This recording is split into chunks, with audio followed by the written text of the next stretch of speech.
Hey guys, my name is Wesley Aston, and today we're going to show you just some basics of how to use Premiere Pro. So first off, you just want to have that program, get it through Adobe, go to the website, check out all their different packages with the cloud, and make sure you've got the right thing that's going to work for you. So we're using a 2018 version here, and just open it up, and we're going to start simple here. Just go in a new project, and you want to name that project whatever you want. So I'm just going to name this as a test video. And then you can tell it where you want to save your project. Just hit browse, go in and tell it where you want it to save. I've already got it where I want, and just hit OK. As you look at this, it looks a little intimidating to some, especially the new user. They don't even know where to start. I was that way when I first started too. I was just lost. But really it is pretty simple once you know what's going on in here. So we'll start up top. Up top, these are your different workspaces. And what these do are they're just preset layouts with all these different tabs to help you, if I'm assembling or editing or doing the color or the effects, I bounce between these, or I can make my own and save it. Now, one thing to notice, I can move these tabs around, and some things will get a little messed up. Easy thing to fix if you ever get lost or you've missed a window. Just come back up here to Window, go to Workspaces, and just reset the saved layout. That'll get it back to the way it was originally. So first off, we're going to start in assembly here, and we're going to come over to the media browser tab to go find some footage.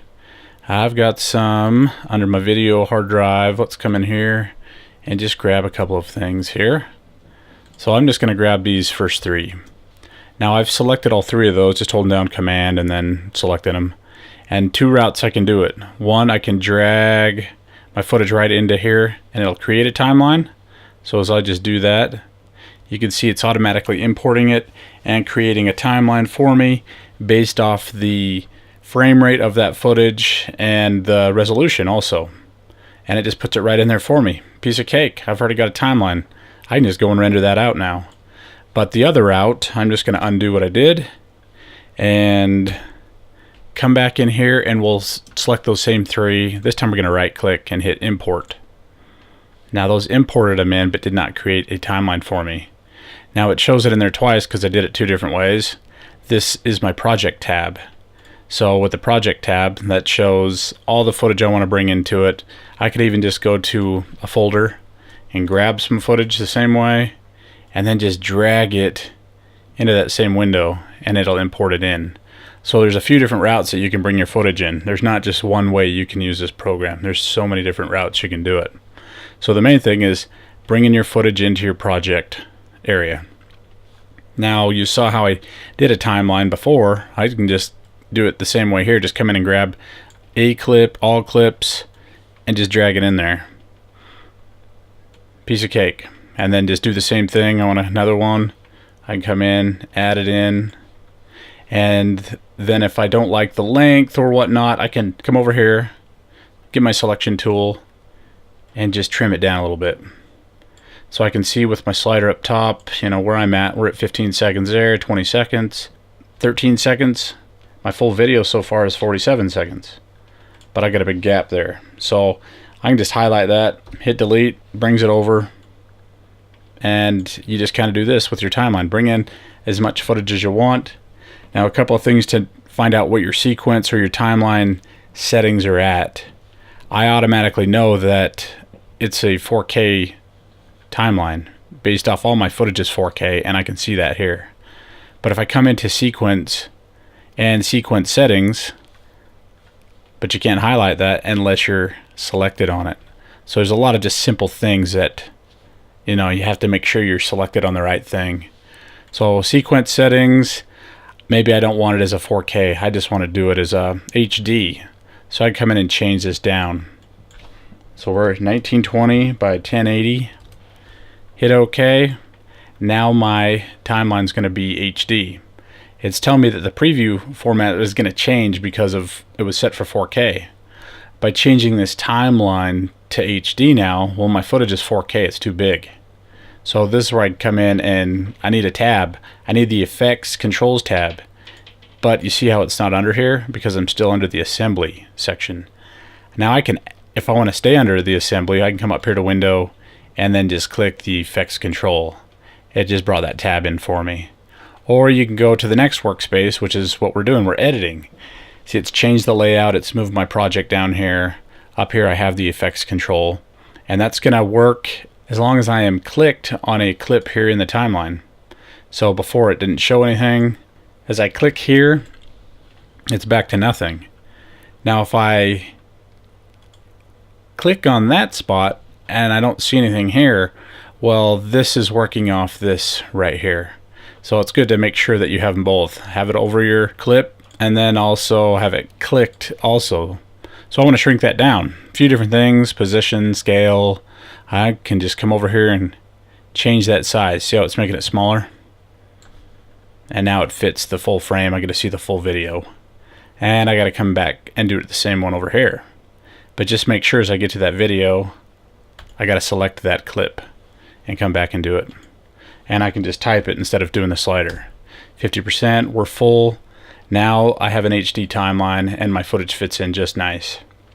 Now if you want to do like transitions and stuff, if you come over here to the effects window, then you have some effects here. Different things, and it's good to go through and just kind of look to see what you're preset with. We're going to go into video transitions and then dissolve, cross dissolve.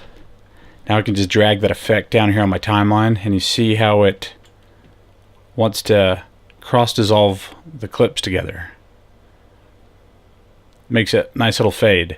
Now there are times that some clips will not work right that way. Sometimes it'll show this cross dissolve, you know, overlapping both of them. This one just did it once. Sometimes it'll say there's not enough frames and it'll repeat frames, so as it cross dissolves it kind of doesn't move at all because it made repeated frames. So there's a few tricks to kind of cheat that. One is just moving one up to the different video line, moving it over and overlapping, bringing that cross dissolve back to that clip, and then I have to make sure that this section overlaps this. Now either I can make the cross dissolve shorter. There, now I know it'll work. Or I just move it further over when it was longer here. But just mess around, have some fun with it. And a lot of other things you can do also, so we'll just kind of bounce through some simple stuff. Coloring, this is if your clip is not quite the colors you want. Adobe's got a nice little color grade option here. You can come in and adjust the temperature. You can do the exposure, you know, different things. You get in and do your saturation. You get some color wheels in here. So a lot of different things that you can do to get the colors just right for your video also.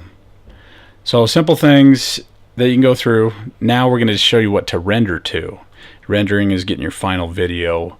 That's the hardest part. Is people are like, oh, I want to save it. How do I save my video? Well, we're going to export it. So come on up to File, hit Export. We're going to export the media. And it's going to bring open this window showing you all the different codec options that you have. And this is where a lot of people get lost. What do I pick? You know, there's different things for different projects and what you're doing. The two main that I do is I either do a QuickTime as a ProRes for super high quality, but I don't upload that. That's more for, you know, having a master file of my finished product or whatnot. But if I'm going to upload to YouTube or Facebook, I want the H.264, which is an MP4 file. And let's just kind of go through these. They have preset options. So different resolutions set for different things like Vimeo or YouTube. You know, we did make this be an HD timeline. So I can click that and it'll automatically adjust it to what I think will work best for uploading to YouTube.